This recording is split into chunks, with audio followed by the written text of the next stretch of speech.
Welcome to a brand new episode of the We're Talking Drums podcast, episode 92, coming at you. My guest this week is Jose Orta from For An Autopsy, an absolute beast behind the kit.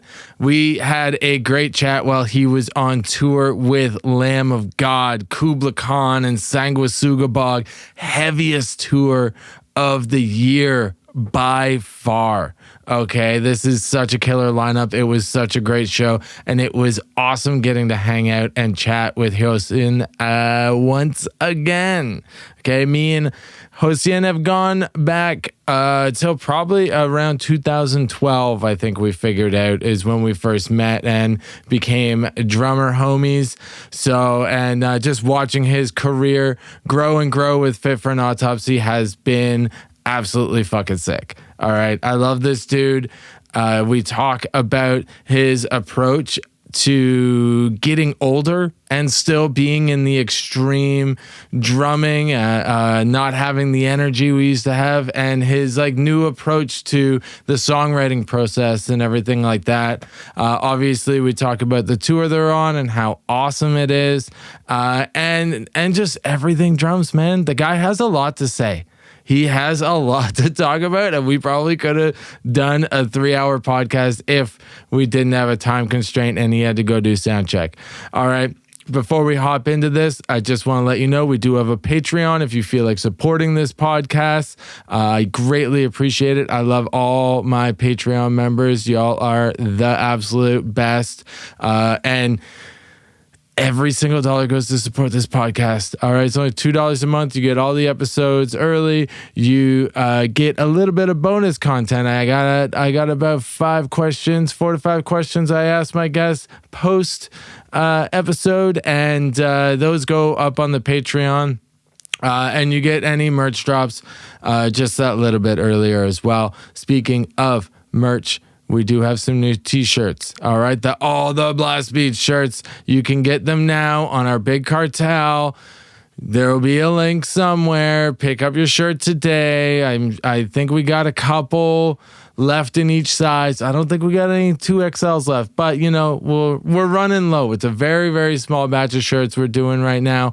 And I'm going to keep turning that over, doing small batches of very exclusive and cool designs. I got 3 to 4 designs I'm working on right now for future shirts. So go buy all these so I can get some more made and you can see how fucking sick those are. Okay. Now all this swearing is probably going to have to get cut, but whatever. I don't care. You guys help push that algorithm. Leave a comment below, subscribe, like, share with your friends, all that cool jazz. Thank you very much for listening. This is episode 92 with Jose Orta, For An Autopsy. Let's go.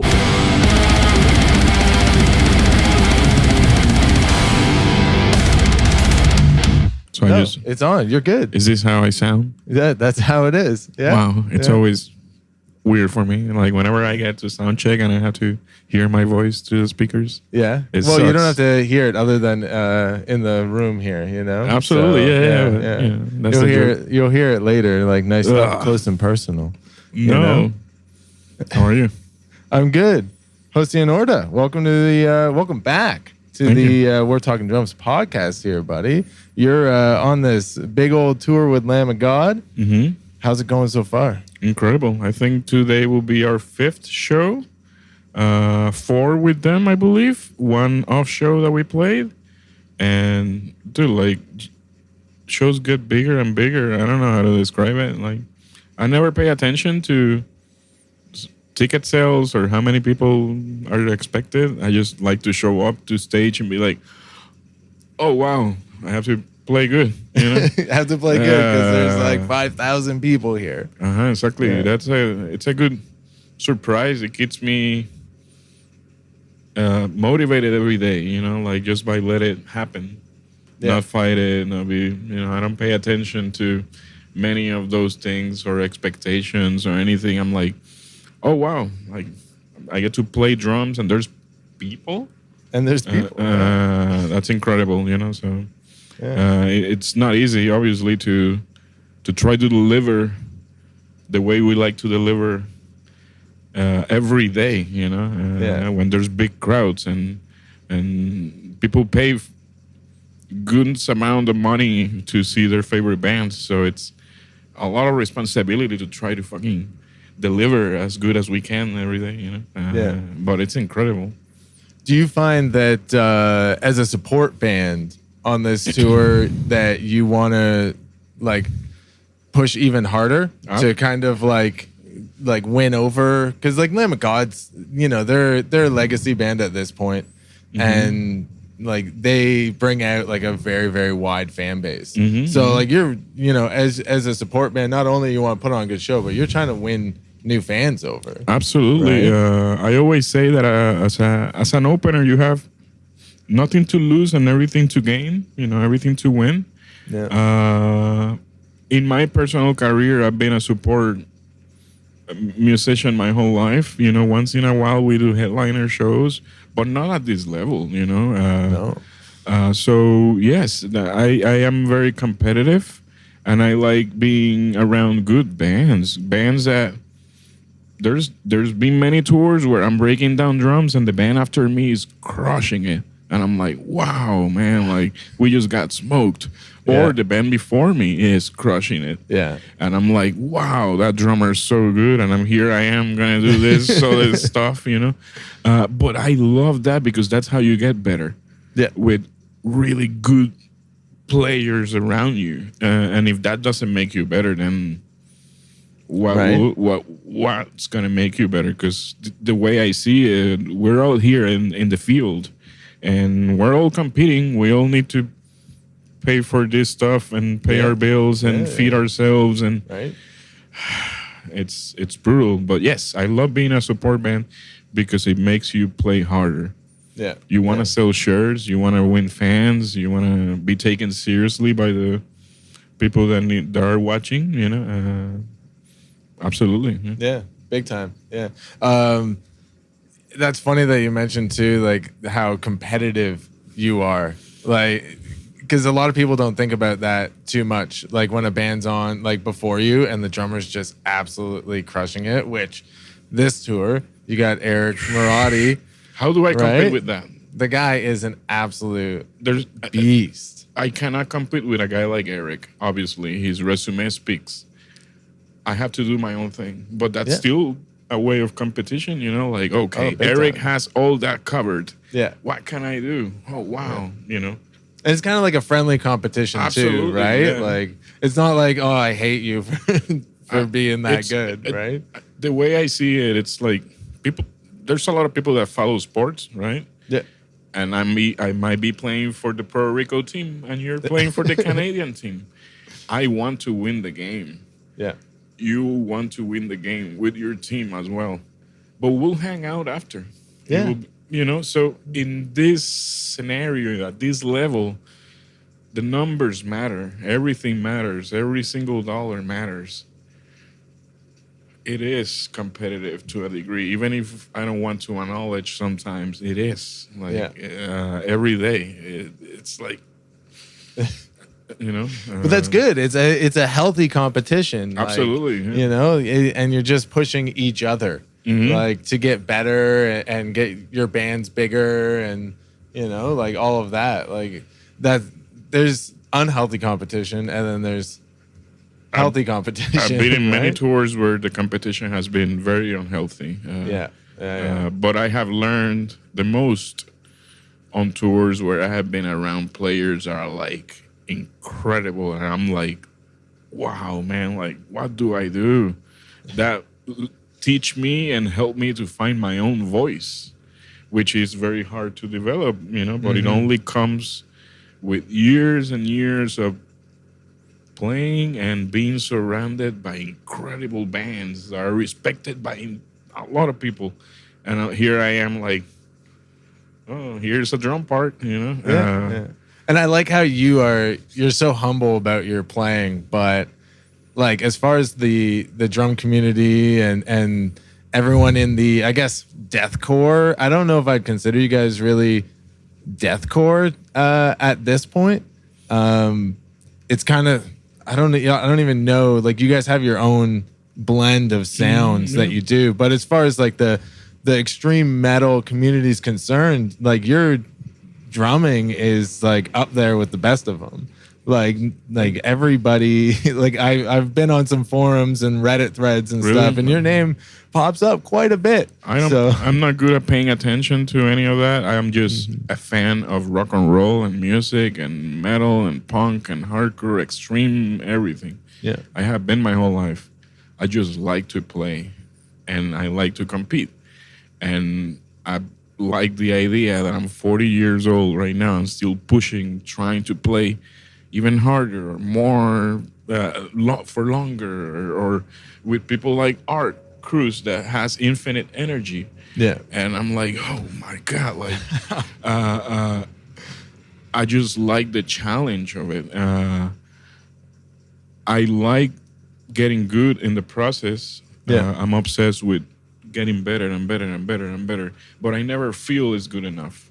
I always feel I can play a good set or a perfect set, and it doesn't exist in my head because I'm only finding the flaws and the weaknesses. Always. Yeah. You know, so I don't believe in a good set or a perfect set. Or I let people choose, though.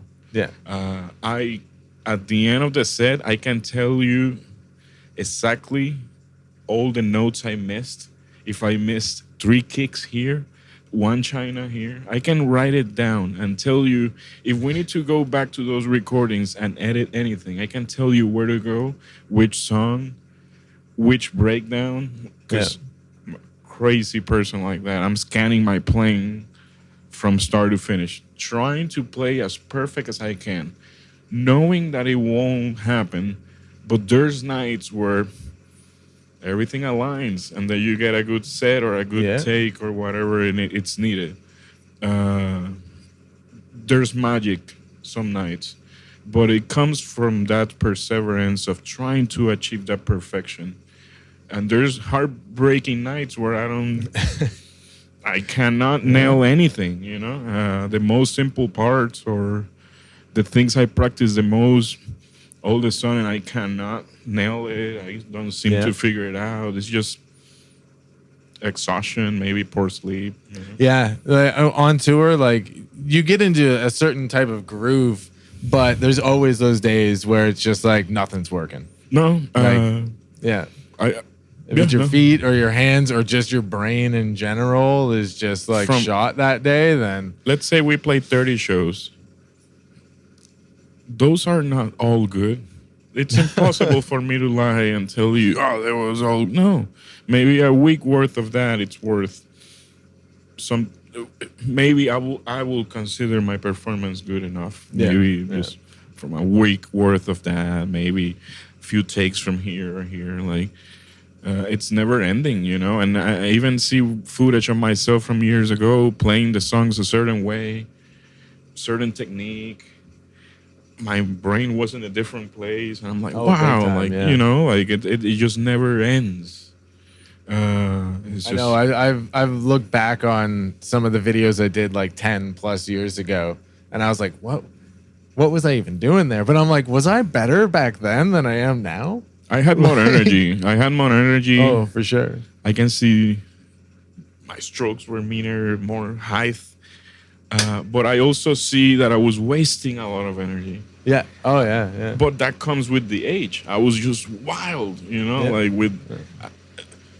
when I joined this band, I was given the opportunity of just going crazy. And I was like, what? I get to tour and play every day? Right. Yeah. And there's sound? And that, like, For An Autopsy was a very different band back then. Absolutely, than you guys are now. Like, you guys are like a well-oiled machine. You guys are on the road all the time. New releases, like all of that.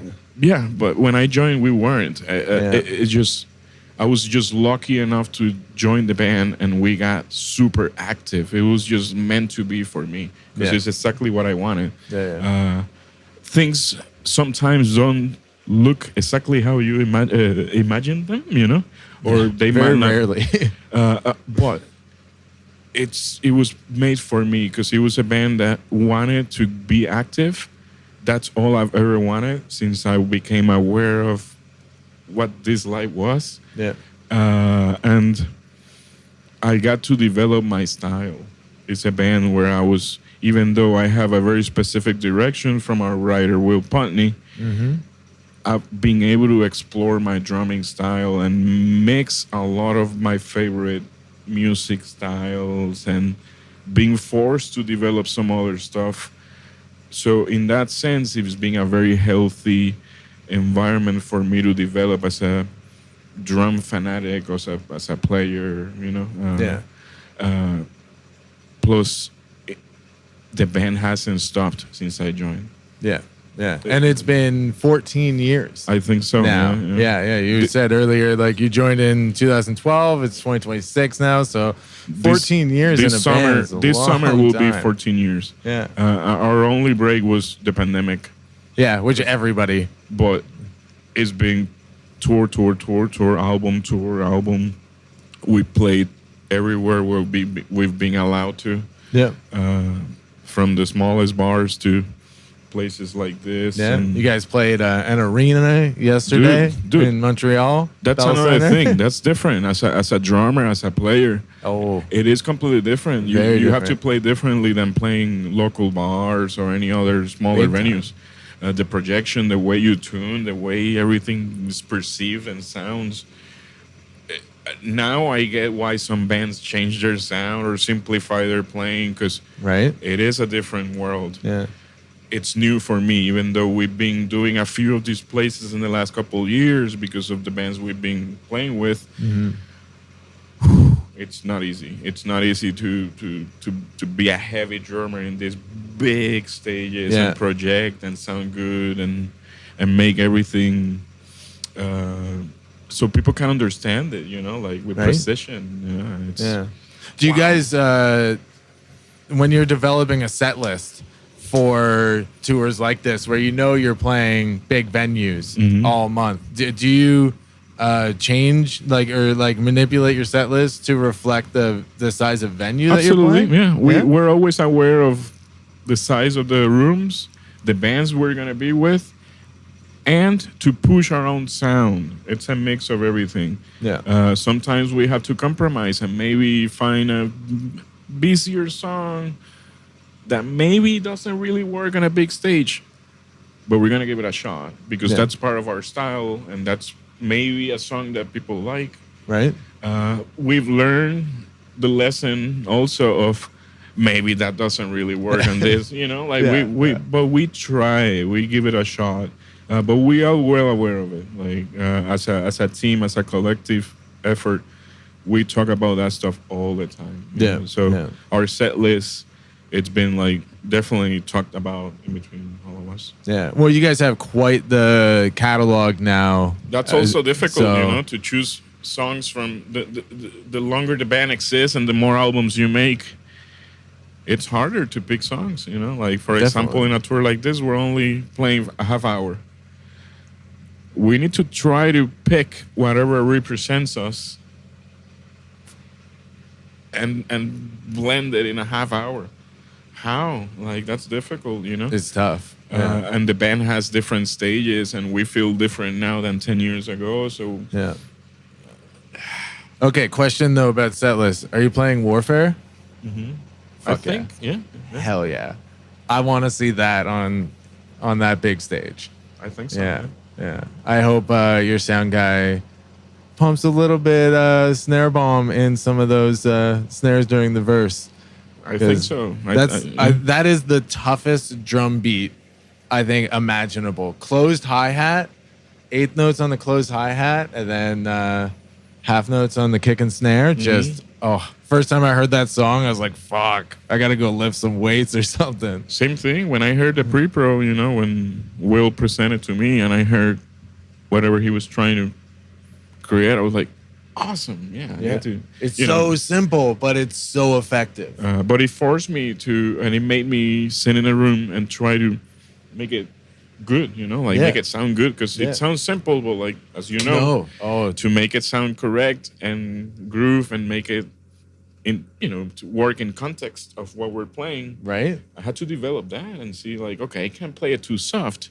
I can't play it too hard. It needs to be dynamic. It needs to.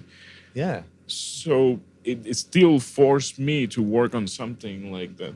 Even though it sounds simple to the ear. It's not as simple as just like a straight blast beat or something, right? Sometimes like a blast beat can be simpler, even though it's more energetic and it's, you need that.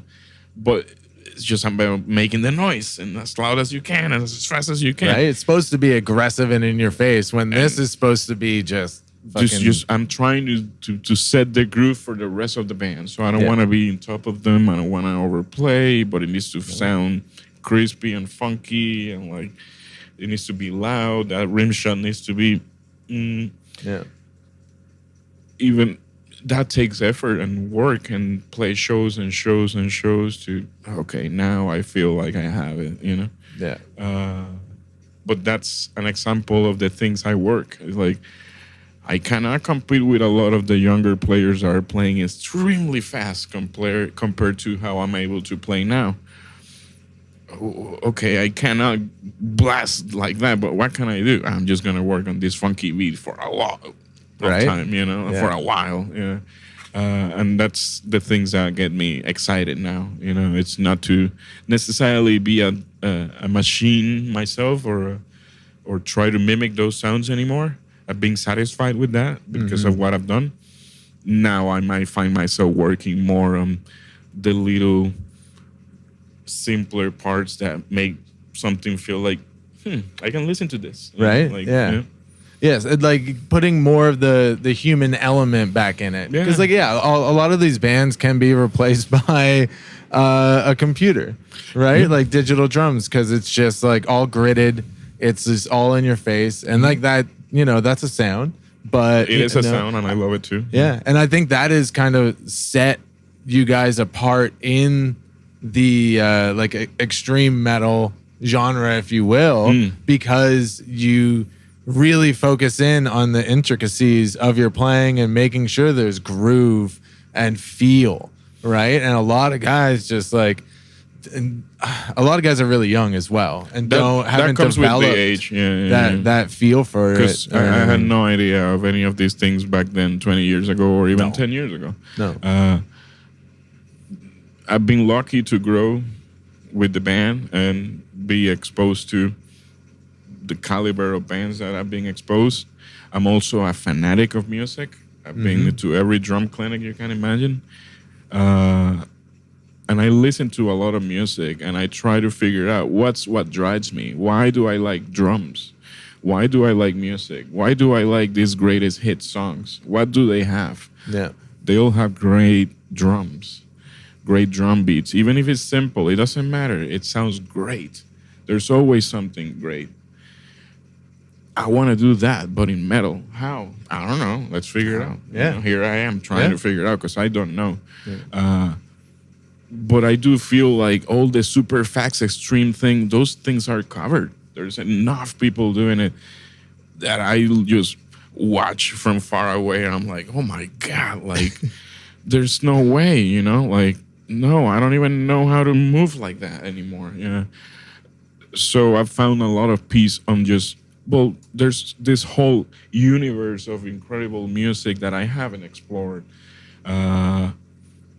That let's just check it out, and I love groove. If I cannot make people do this, I feel like I failed. It doesn't matter how many perfect blast beat notes I nail. If no one does this, I feel like, oh man, am I sucking today? Like, do they hear me? Like, what's wrong? Like, it's just, I just try to play for the people because there's people watching, and if they don't feel anything, then what I'm doing, it's maybe not connecting, Right. I don't know. And sometimes that happens. Sometimes there's crowds. I've definitely played certain countries that it is really hard. If you're not the headliner, it is really hard to get any kind of emotion or anything from them. And we're like giving everything up there, and no matter what, it's like I used to get sad, when I was a little more insecure about how things were. And now I'm like more like, oh yeah, I just need to keep working on it. Yeah. Because they don't feel anything. Yeah. They don't have to. Maybe I don't have what they want. Maybe it's just that's fine. I'll keep working on it. Mm-hmm. If maybe next time they're like, I heard their songs and now I'm more familiar with them. And next time they're moving a little bit more. Yeah. Like a couple more people. it's another thing. I think it's very unrealistic for people to expect that anywhere that you will go and set up your instrument, people will like treat you like, oh my God, you're so good. Like there's many nights where no one cares. And no one cares. That's when you get good. When no one cares. When you try to deliver and you play a perfect set and no one seems to care, and you end up in the alleyway in the back setting your drums breaking down by yourself in the cold. No one cares. You're like, oh my God, like that makes you look deeper, and if you are willing and you can pass all that, then the good shows are gonna be like, oh, awesome. That was awesome. I've been there many, many times when I've played sets and nobody cared. Yeah. So and in your head, you nailed all the kicks and all the blast beats and all the fills, everything. And people are like, it's like, why are we doing this? Mm-hmm. Yeah. But you're right. Like if you can get over all of that and just keep going and realize why you're actually doing it, nothing hurts you. Nothing hurts you after. And that's it. Yeah. It doesn't matter who likes your band or who writes anything online or like, I don't see them here. Yeah. I've never met any of those drum hate internet dudes. I've never met any of those dudes while I'm loading in to a venue. Right. The only people that I've met loading in, it's other people that are here because they believe in whatever they're doing. That's it. I've never met any of these people. So to me, they only exist in the cloud of whatever the internet is. Because I've been 14 years. I've been in this band for 14 years, but I've been playing drums for close to 25. So I've been gigging my whole life. I've never met these people. You know what I mean? Yeah, So to me, it's like, you can write whatever you want on YouTube. I'm just gonna load in and we're gonna play because there's some people here, and if they like it, they like it, and if they don't, I'm so sorry, but there's another band after me that you might enjoy. Yeah. And then you move on and you're in the next city and you do it all over again. And then maybe tomorrow I feel awesome and someone feels like we're the biggest band ever, and they treat you like it, and you're like, oh wow, what a different thing from yesterday. Like it's just. Well, I am sure that people are loving you on this tour. It's been great. We've been winning a lot of fans because, as you say, a band like Lamb of God brings a lot of people from different parts that don't necessarily know everything about the underground like we all do. So it exposed us to newer crowds. And are you kidding me? We have the possibility to grow. Yeah, that's beautiful. That's why we're here. Yeah, 100%. Last time we spoke, I think it was episode 61 back in September of 2022. At this time, you, I think, were just getting over your double knee surgery. Mm-hmm. Since then, though, you guys did a new record that is called The Nothing That Is. Mm-hmm. I write it down so I don't get it wrong. Was going into that record, since you did not record drums on the previous album, was there anything different going into either the writing, recording process, like mentally or physically?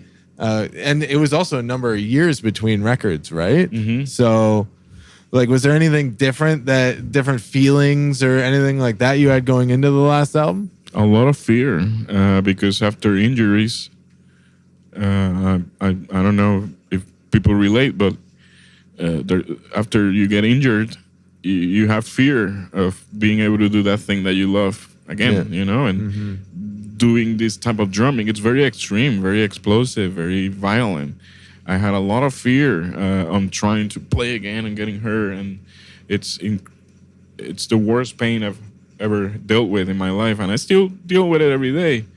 But you learn how to navigate. But at the time, I was very afraid. I was very insecure. I felt very weak, Yeah. physically and mentally. I didn't have the tools or the maturity at the time to deal with it. That being said, I'm very. I've been lucky that I've been able to focus on music and have very good friends that allow me to jam with them and get healthier. That pushed me, and I just don't give up. So coming into the new album, I wanted to prove to the guys that I could play. There was a lot of things that I was afraid of playing that I thought I couldn't do anymore. So it forced me to find new ways to do it. Maybe I can't do that, but I can do it like this or like this. Yeah. In that search, through that journey, it opened up to a new path for me as well. Oh, wow, I can do things like this. Maybe I can groove like this. So I'm more aware of my own limitations. Back then, when I was doing the previous records, I was just wild. Like, the only limitation was my own brain. I was just trying to get crazy on those albums and trying to deliver whatever the guys wanted me to. Now I'm more aware of, yeah, we can do that part, but I'm going to go on tour and then need to play it every day. And, yeah, I can play it, but like 100 days in a row, like, it made me be more aware, more conscious how to take care of myself and focus more on the music instead of being like, let me overplay everything and play over everything. It's like, no, let me just find a good groove and I'll just hold it down for the guys. I like the vocals to be in the front. Right. I like the guitars to be heard. So, yeah, that was part of that whole process. But the main thing, fear, man. Yeah. But I went for it, Obviously, the guys helped me go through it, and they allowed me to go through it, Allowed you to kind of refine your voice in the instrument as well, and you'd like what that means in Fit for an Autopsy. Don't get me wrong, for a while I hated the drums, and I hated double bass drumming, and I hated extreme everything, and I was blaming everything, Yeah. I'm like, after I went through that hell in my brain, I was like, how am I hating the coolest thing in the world? Yeah. Rock and roll, heavy metal, drums. Yeah, I'm gonna keep doing it until I can't. There will be a day where I will be like, oh wow, I cannot do that. Then I'll figure it out. Yeah. But while I can, I'm gonna keep going. Yeah. There's an expiration date, and I don't know when that is, but I'm not gonna push it. Yeah. I'm not gonna put that expiration date myself. You know what I mean? Right. It's like whenever it comes, it comes. I know, I feel it. I live with myself. I know what I can do and can't do. So if there's a day where I cannot deliver, then I'll find another. Yeah.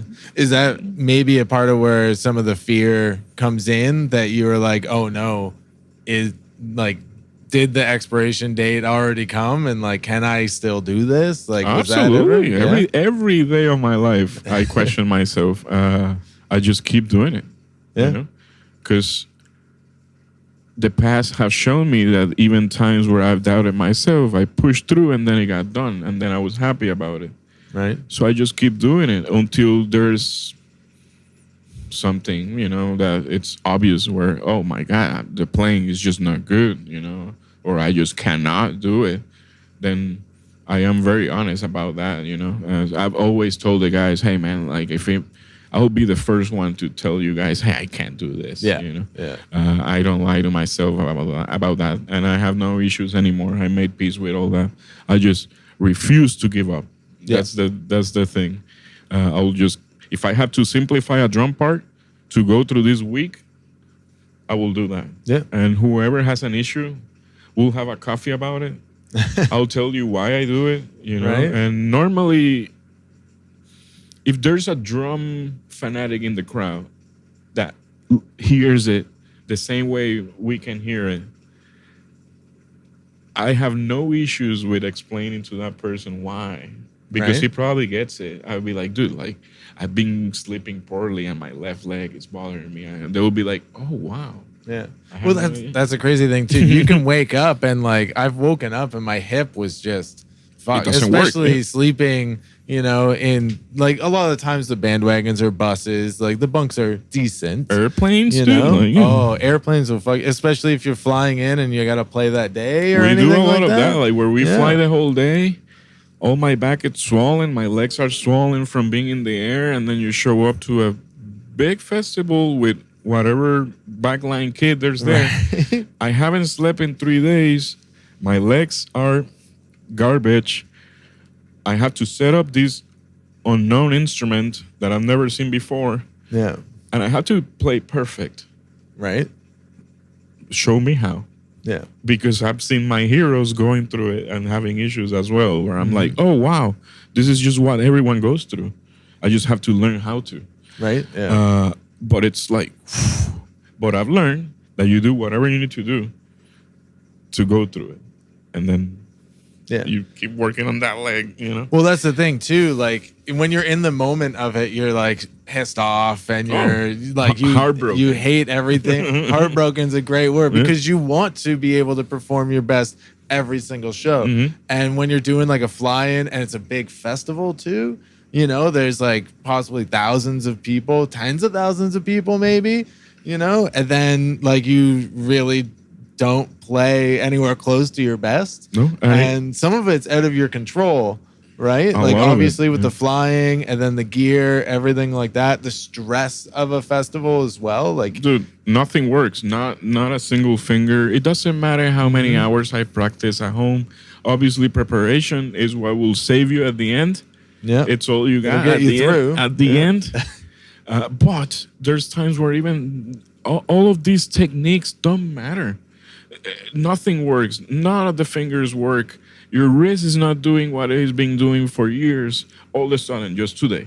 Yeah. And I'm like, what is it? Like, if I ate, I slept, what? No, nothing, puppy. You're exhausted. yeah, yeah. You- Your body is yeah. physically shutting down. Yeah, you just Like, don't accept it. Yeah. And obviously, I think I'm invincible. And as the drummer for An Autopsy, if you listen to the music, that's part of what we try to do. It's like energy. Yeah. Dude, like, you think I feel like that every day? No, I've learned how to get there and use whatever energy needs to be used for the performance. But there's days where all my years of practice don't matter. Yeah. It's like, oh my God, like, but that makes you find new tricks. Yeah. Do you have a pre-show ritual as far as like warm-ups or even just like eating a certain amount before the show, drinking, like? Absolutely. I'm not drinking alcohol before the shows. Right. Trying to, if I can, not drink on the tour. If it doesn't happen, Yeah. stay hydrated. That's a basic. Yeah.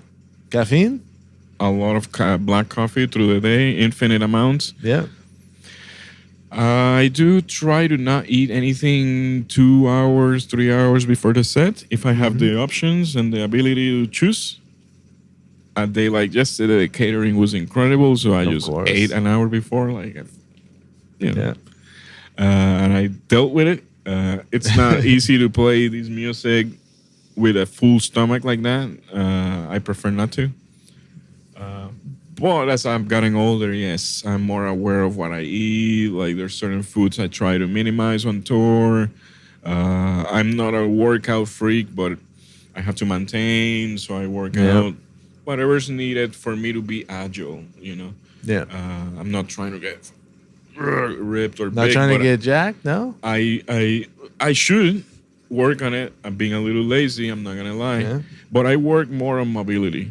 Yeah. I stretch a lot and work. I just want to be able to move Yeah. Do you do yoga at all? at home. On tour, I'm a little lazier because places can be dirty, and I'm good at finding excuses and don't Of do course, it. You know. of course, yeah. But at home every morning, dude, like as soon as I stand from my bed, I'm like stretching in the floor because I wake up stiff and swollen every day Yeah, yeah, yeah. from the abuse of Yeah, and being 40. I'm you being know? 40 Yeah. live, gravity fucking pulling you Yeah. down, you know? That's it. Well, that's the thing too. Like playing extreme drums, man. Oh, I've dude, said it like- multiple times. Like our bodies were not built to do this. So like, there's going to be a time that your body kind of like Dude, decides, no, Dude. we're not going to work. look at the way I like to play those rim shots. Those hits are gonna go somewhere. Eventually, Yep. my body is gonna tell me where that went. Yep. Yeah. We're not supposed to be doing that. I just keep doing it, Yeah. you know. But I'm not a fighter, but I can I imagine what I do. It's similar to hitting a punching bag every day. Those hits, that impact is gonna go somewhere, you know. Yeah. Obviously, through the years, I've become more aware of it and developed better technique. But I'm still a pissed off caveman when you watch me. You know, like we're not supposed to be playing drums like that. Technically, like it's just no. But that's why I like it. I'm like, That's why it's fun, right? Let's Yeah. break everything and let's Yeah. fuck shit up. It's like I love wrestling, so I imagine I'm a hardcore wrestler. I'm not a technical wrestler. I don't look beautiful flying all over the air. I'm just gonna break everything. Yeah. One day, I will pay the final price. I've started to because it hurts. You know, Yeah. it hurts a lot. But when I think about why, I'm like, it's the Worth coolest life I've ever had. You know, it's the best job I've ever had, and maybe will have.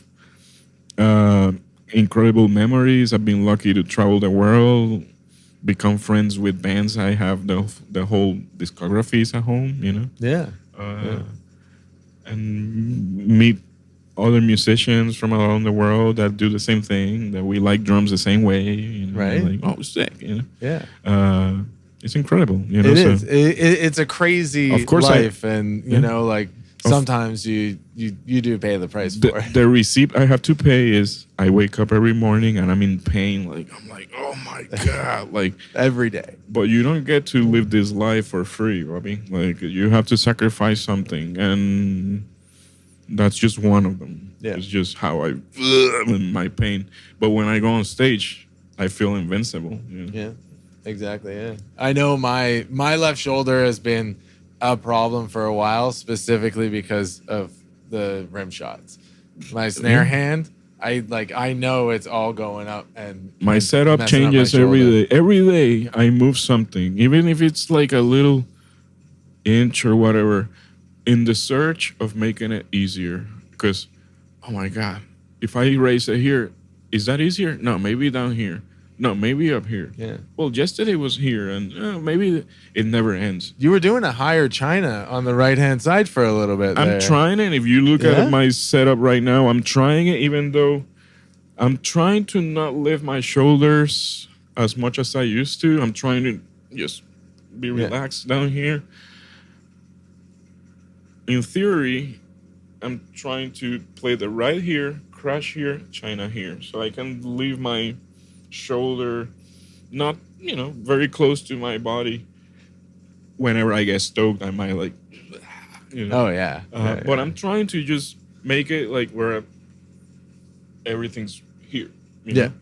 I don't know if you're. Oh yeah. Make sure that. Right symbol here. Crash, China. And I like to.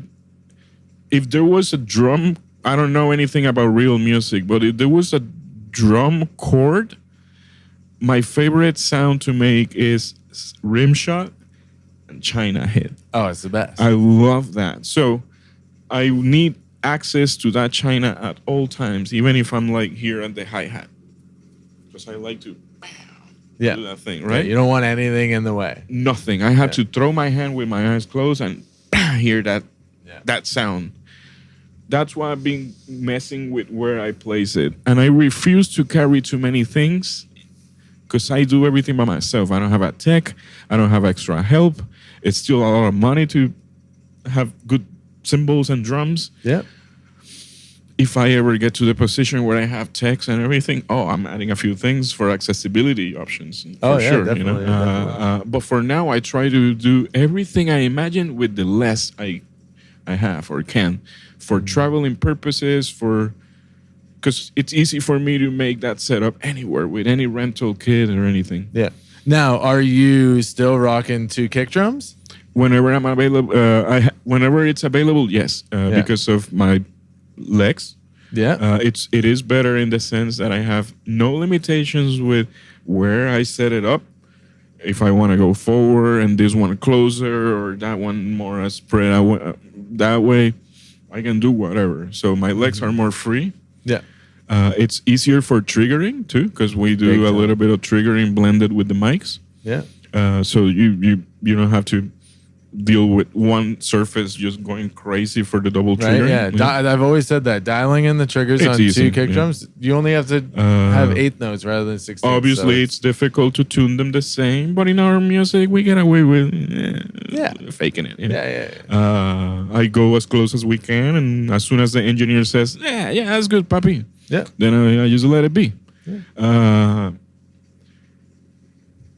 If there's shows where I don't have all of that, then I can play with a double pedal because I still practice at home like that. Like just double pedal, 1 kick, rock, floor. Simple. And I try to learn our music like that. It changes the sticking and the way I play, obviously, but I practice like that. And then whenever I get to a big kit where I can have whatever I want, I practice with that. So the music changes. I just have more colors, and I do it on purpose to not forget how to simplify stuff in case I have to. Right. In case I am all of a sudden in a place where I don't have all the gear that I want, it can be difficult for drummers. I can play this gig today with just a kick, rock tone, floor tone. Yeah, done. It won't be the same. It won't be the same thing you hear in the record that in the studio I had unlimited choices. Right. It won't be that. But you'll get a show and you'll hear our music and my version of those songs that day. It will be close, I swear. It won't be the same. But that's a part of the playing live and everything and seeing a band live that I feel anyways is that it's not going to be identical to the record. There's going to be little things. There's days where I'm too tired to do what I did on the record. There's days where I don't have all those tools. There's days where I forgot how that feel goes. Yeah. There's days where just blank. There's also I feel more familiar with those songs now than when I recorded them. Yeah. So now I feel like this feels better and it flows better and it sets me up for the next part. Right? Because in the studio, everything you're writing, recording, and you don't get to sit with those songs for very long before they're laid down. In my band, I don't. We are a machine, as you know, and we're on tour, and I'm learning the songs while I'm tour. In here, in my bunk, just having nightmares about drum parts, and I'm like, oh my god, those feet. Dude, I need new pedals. What's wrong? What is Will doing to me? And then we go to the studio and I have to deliver because we have another tour. That's our dynamic and that's how it is. And I've learned to just not overthink it.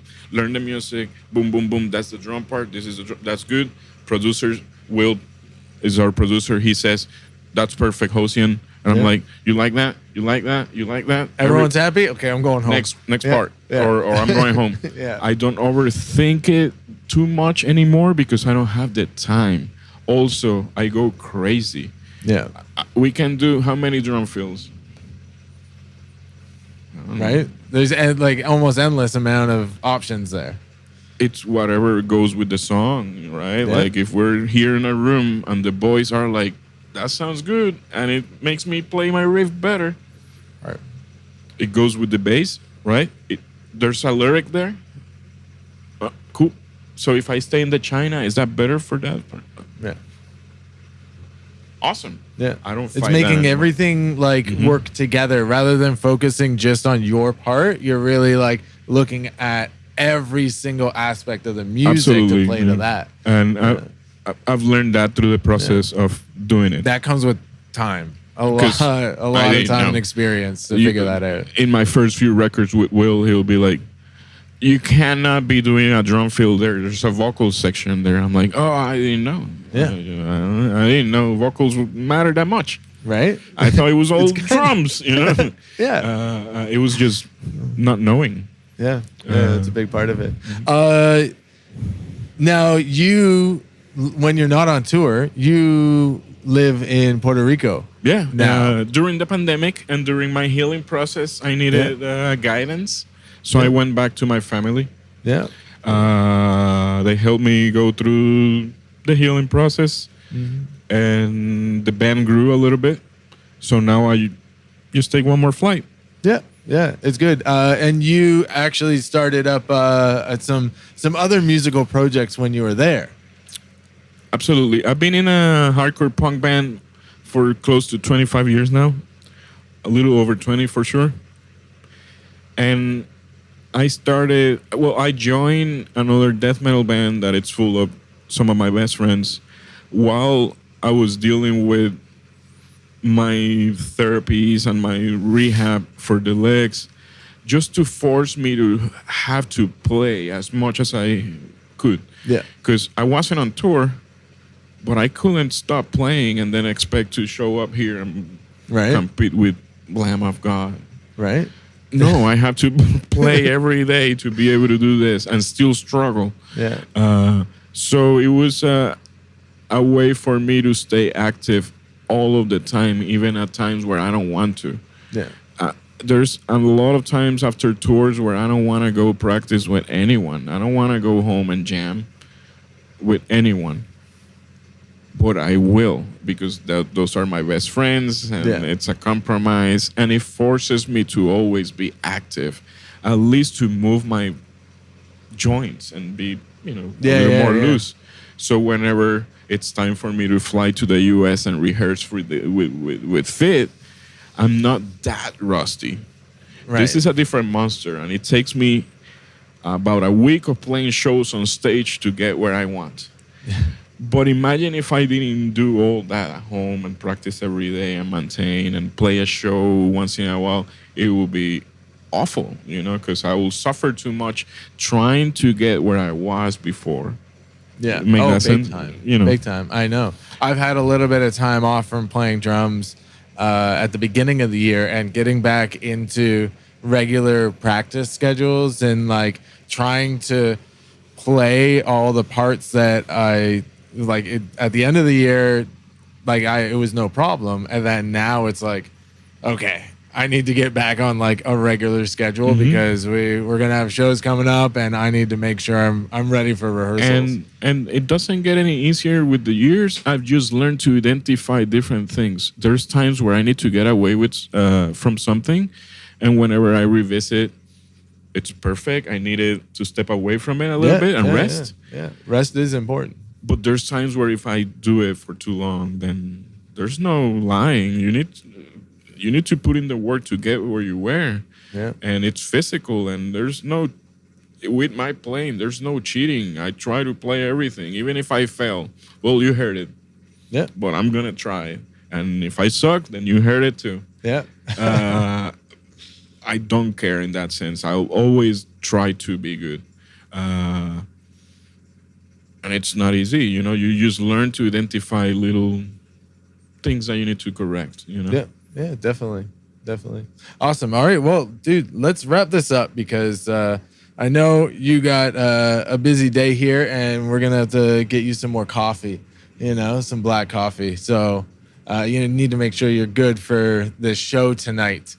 Thanks a lot for coming on again, man. It's been great chatting. Likewise, we'll grab some food or something here and continue to hang out. But that's all for now. Actually, if you don't mind, I got some questions for our Patreon. Just 5 quick questions. So if you want to see that, head over to patreon.com/We're Talking Drums, and you can see these bonus questions from this episode. Thank you very much for joining me, Josean. Thank you.